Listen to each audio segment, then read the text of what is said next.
Hello guys, welcome to another tutorial. आज इस tutorial में हम सॉलिडवर्क्स के अंदर बनाने वाले हैं ये क्रैंकशाफ्ट। सेम ऐसा ही ट्यूटोरियल हमने अपने चैनल पे यूनिग्राफिक्स में भी बनाया है, तो सेम ट्यूटोरियल मैं यहाँ सॉलिडवर्क्स पे भी बना रहा हूँ। तो यहाँ पे डायमेंशन है, प्रोसीजर सेम ही रहेगा बनाने का। तो चलिए हम लोग स्टार्ट कर लेते हैं। यहाँ से मैं ये जो इसको कट कर देता हूँ।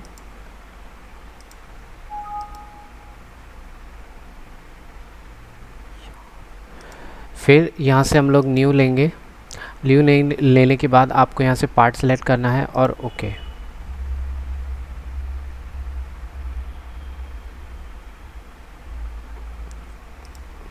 चलिए अब इसको बनाते हैं।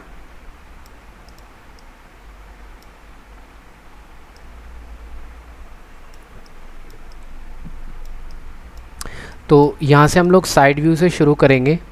यहाँ पर मेरे पास में ये पोर्शन है, यहाँ पे डायमेंशन है 20 डायमीटर एंड 30 डायमीटर।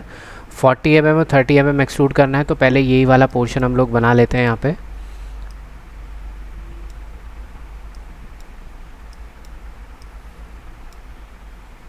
यहाँ से मैं टॉप प्लेन लेकर इसके ऊपर स्केच कर देता हूँ, ठीक है। अब यहाँ से एक लाइन ड्रॉ करेंगे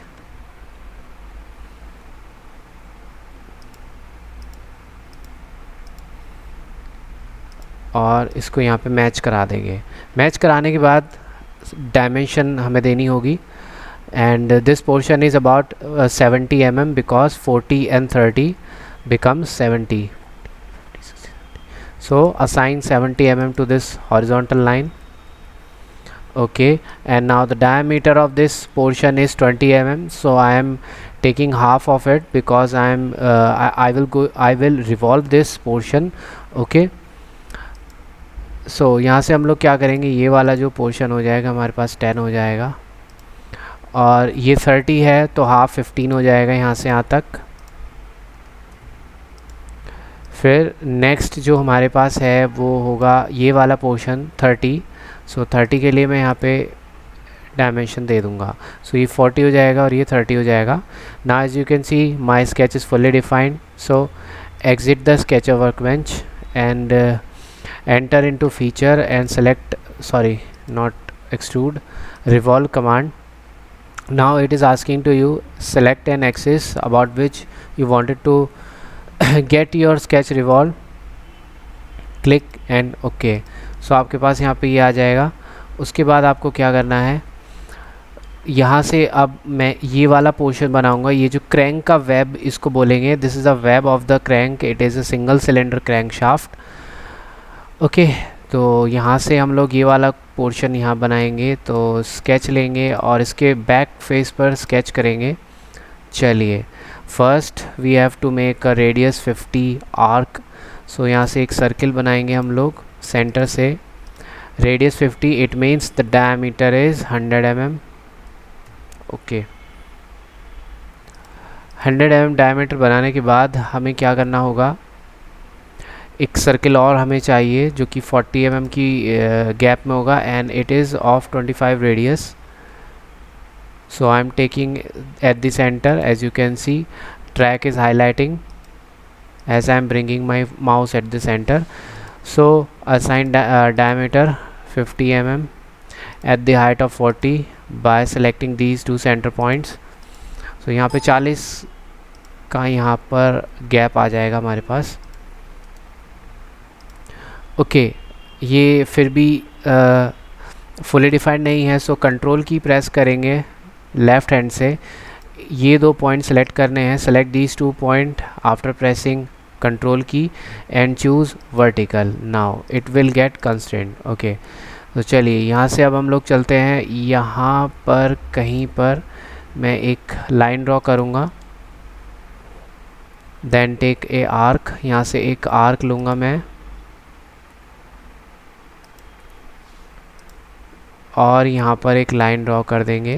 ओके, चलिए यहाँ से ये 80 mm है। So I am taking 40 mm। Select this vertical line and this point, it is 40 mm। Okay, this line should touch with this circle, so select extend entities, select this line, so it will come to contact with the circle.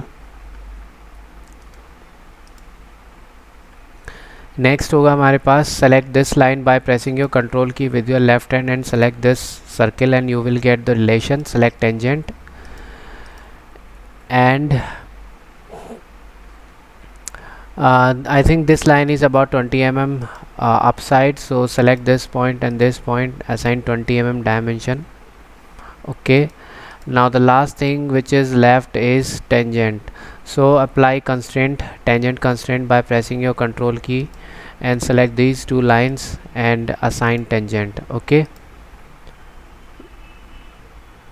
चलिए इसके बाद देखिए क्या करना है. अब हमारे पास लगभग सारा काम हो गया है. अगर आप इसको डायमेंशन देना चाहते हैं, नहीं, ओके, चलिए इसको कुछ डायमेंशन दे देते हैं. वैसे हमारे पास गिवन तो है नहीं, बट फिर भी कुछ डायमेंशन इसको दे देते हैं. 28 रख लीजिए या 29 रख लीजिए. ट्रिम, और यहाँ से ये वाली लाइन जो होगी हमें यहाँ ट्रिम करनी होगी और ये भी हमें ट्रिम करना होगा. Okay, okay, now for mirror I have to draw a line from the center point. Select mirror command, mirror entities, what entities you wanted to mirror, select those lines and select mirror about and okay, you will get the mirror. ठीक है, आपके पास mirror आ जाएगा. अब इसके बाद हमें क्या करना होगा कि ट्रिम यहाँ से हमें लेना होगा. अब जो भी एक्सेसिव है पोर्शन उसको हम लोग ट्रिम करेंगे और हमारे पास स्केच कंप्लीट हो जाएगा. ठीक है, यहाँ से हम इसको ओके करेंगे. ओके करने के बाद अब हमको यहाँ पे क्या चाहिए, यहाँ से हम देख सकते हैं 10 mm इसकी थिकनेस है, ये जो क्रैंक वेब है. सो फीचर में जाने के बाद यहाँ से 10 mm लेंगे हम लोग. मर्ज रिज़ल्ट होना चाहिए एंड ओके. नेक्स्ट यहाँ पे हमारे पास एक 30 डायमीटर का जो है हमारा इसको बोल सकते हैं आप लोग, ये जर्नल्स होते हैं क्रैंक्स के, जहाँ पर कनेक्टिंग रॉड आती है. बिग एंड वाले जर्नल्स होते हैं ये. सो ये मेन जर्नल्स होते हैं जो कि एक्चुअली ब्लॉक में सपोर्ट करते हैं and this portion will support connecting rod. ये कनेक्टिंग रॉड से कनेक्ट होता है. जो मैकेनिकल से स्टूडेंट है उनको समझ आ गया होगा. और काफ़ी इजी ट्यूटोरियल है, काफ़ी अच्छा सिंपल ट्यूटोरियल है. और जो भी बच्चे इनको जो बिगिनर्स हैं and wanted to practice more, so उनके लिए ये काफ़ी अच्छा है. हो सकता है एडवांस जो स्टूडेंट्स हैं उनके लिए अप्रोप्रिएट ना हो, बट ये वीडियोस ज़्यादा से ज़्यादा स्टूडेंट्स के साथ शेयर करें. ठीक है, ताकि वो भी इसका फ़ायदा उठा सकें. जो एडवांस हैं वो तो कर ही सकते हैं ऑफ कोर्स, बट अगर किसी को ऐसी ये वीडियो अगर आपको लगती है किसी के काम आ सकती है तो आप उसको फॉरवर्ड ज़रूर करें.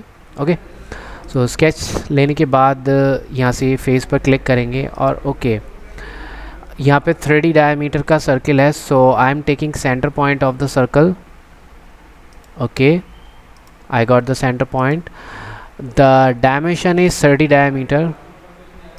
Okay, exit. Now the extrusion value is 20 mm, so go to feature, select extrude, assign 20 mm and then okay. After selecting okay, you will have to make this another crank web. So what I'm going to do is, it is about 40 mm in diameter. As you can see from the top view, it is about 40 mm and at the height of 40, because it is the center of this crank web. Okay, so we have two circle of 40 radius at the height of 40. So select sketch, choose this face and now okay, select circle and choose the center point and make a circle of diameter 40 and select circle, select this point because this point is exactly 40 mm distance away from this circle. So I am assigning 40 mm dimension to it. It is exactly 40 mm. Why I am saying this, because as you can see over here the center point of this round portion is 40. So I am making this circle at the center of this point. This is also at the center of this web.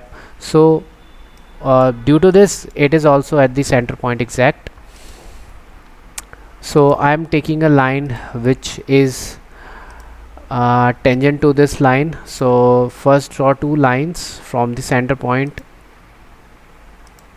Okay, now it's time to assign tangent constraint. So for this I told you in the previous tutorials, for constraint press Ctrl key, then select these two entities and you will get a tangent. And now as you can see, my sketch is fully constrained now. So trim the excessive portion, जो भी portion है ये बचा हुआ उसको आप trim कर दीजिए and you will get a message fully defined.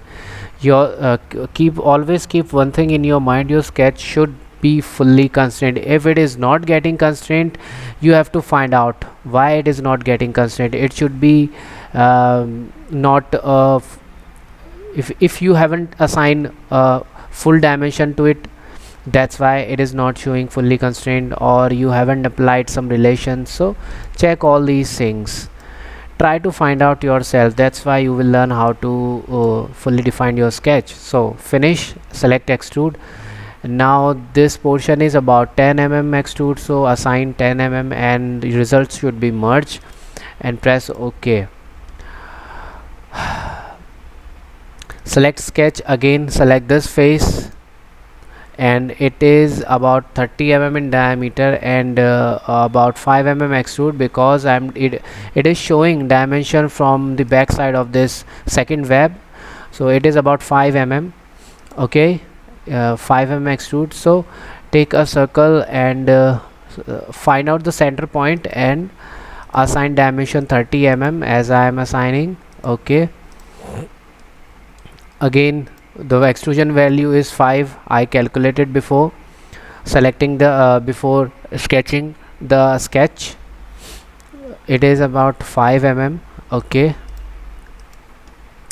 fillet and chamfers I will apply at the last of the drawing. Okay, now the last thing is I have got a 40 mm main journal at the on the opposite side, so it is at the it is the same value as this crank web.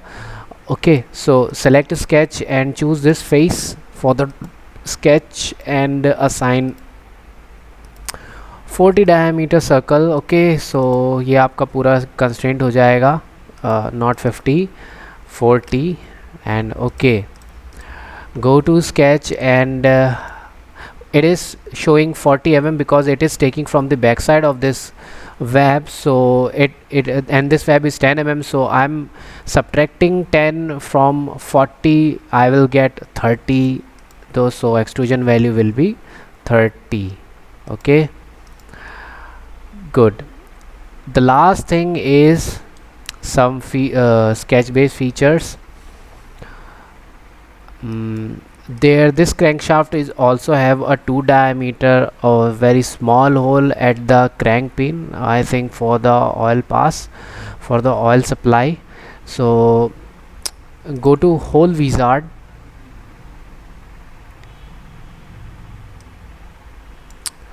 choose this simple hole. Okay, hole specification 2 diameter,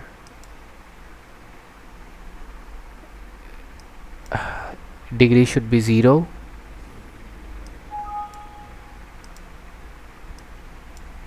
and go to position 3D sketch, select the center point. As you bring your cursor at the edge of this round portion, you will get a center point, and go to type and the depth is about 20 mm and condition is 20 mm. Select blind and okay, you will get a hole over here. Okay, the next thing is go to sketch, choose this face and normal it. Okay, draw a rectangle because we have a rectangular cut from this point, and it is 2 mm in dimension. Okay, sorry, not it is 2 mm. Select this point, this center point, it is 1 mm because I want to bring this at the center of this this point. origin point and 7 mm above from the origin point, so assign dimension 7 mm. Okay, now it is also extruded cut. This slot is cut through 20 mm dimension. Go to feature, select extrude cut 20 mm. I am assigning here and then press OK. You will get a extrude cut. Okay, चलिए जो next हमारे पास चीज़ आती है, हमारे पास आता है fillet 2 mm यहाँ पर, 2 mm यहाँ पर, 2 mm यहाँ पर आएगा। सो फिलेट के लिए हम यहाँ से फिलेट उठाएंगे और फर्स्ट टाइप होना चाहिए कांस्टेंट, और यहाँ पे हमें साइन करेंगे 2। उसके बाद हमें साइन करना होगा यहाँ पर, और ये वाला जो पॉइंट है यहाँ पे हमें साइन करना है और इसको हम ओके करेंगे। इसके बाद चैम्फर है विद स्पेसिफिकेशन 1:45 डिग्रीज़। तो यहाँ से चैम्फर लेते हैं और यहाँ से हम लोग फर्स्ट वाला लेते हैं, एंगल एंड डिस्टेंस वाला, फर्स्ट एंड 45 यहाँ पे 1 और 45 डालेंगे। 45 डालने के बाद हम लोग क्या करेंगे कि यहाँ पर चैम्फर लगा देंगे, यहाँ से इसको ओके करेंगे। तो यहाँ से हमारे पास एक क्रैंकशाफ्ट रेडी हो जाएगी। ठीक है, आप देख सकते हैं सिंगल सिलेंडर क्रैंकशाफ्ट है, एक सिंपल ट्यूटोरियल है पर बिगिनर्स के लिए काफ़ी अच्छा है। सो यहाँ से मैं आपको एक चीज़ और दिखाता हूँ, इसके ऊपर आप डिकेल्स भी अप्लाई कर सकते हो। डिकेल्स के लिए आपको यहाँ से अपीयरेंस में जाना होगा, यहाँ पे से भी जा सकते हो, और यहाँ से आपको सीन्स मिलेगा और यहाँ पे डिकेल्स है। डिकेल्स पे जाएंगे, लोगोज़ पे क्लिक करेंगे तो आपको काफ़ी सारे यहाँ पे मिल जाएंगे। तो मैं यहाँ से एक क्लिक करके बाहर की साइड लाऊंगा और इस फेस के ऊपर या यहाँ पे ड्रैग कर दूँगा। ठीक है, तो आप देखेंगे कि ये इसके ऊपर आ जाएगा, पर इसके ऊपर नहीं लेते हैं, इसको हम लोग यहीं पर रखते हैं। यहाँ से आप इसको रोटेट भी कर सकते हो और नीचे भी लेके आ सकते हो। सो इस तरीके से आप अपना एक डीकैल यहाँ पे अप्लाई कर सकते हो। ओके, और यहाँ से इसको ओके कर देते हैं। अब यहाँ से अपीयरेंस अगर आप अप्लाई करना चाहते हो तो यहाँ से अपीयरेंस भी आता है। आपको मेटल अगर अप्लाई करना है, एल्यूमिनियम, ब्रॉन्ज, कॉपर, निकल, टाइटेनियम, प्लेटिनम, गैल्वेनाइज्ड, तो आपके पास काफ़ी सारी ऑप्शन आ जाते हैं। तो आप यहाँ से लेंगे, उसके बाद इसको ड्रॉप करेंगे इसके ऊपर। जैसे ही आप ड्रॉप करेंगे सो आपको यहाँ से बॉडी सेलेक्ट करना होगा, तो ये उसी मेटल की आपके पास आ जाएगी। ठीक है, सो आप देख सकते हैं कि क्रैंकशाफ्ट यहाँ पर रेडी हो गई है हमारे पास। ओके,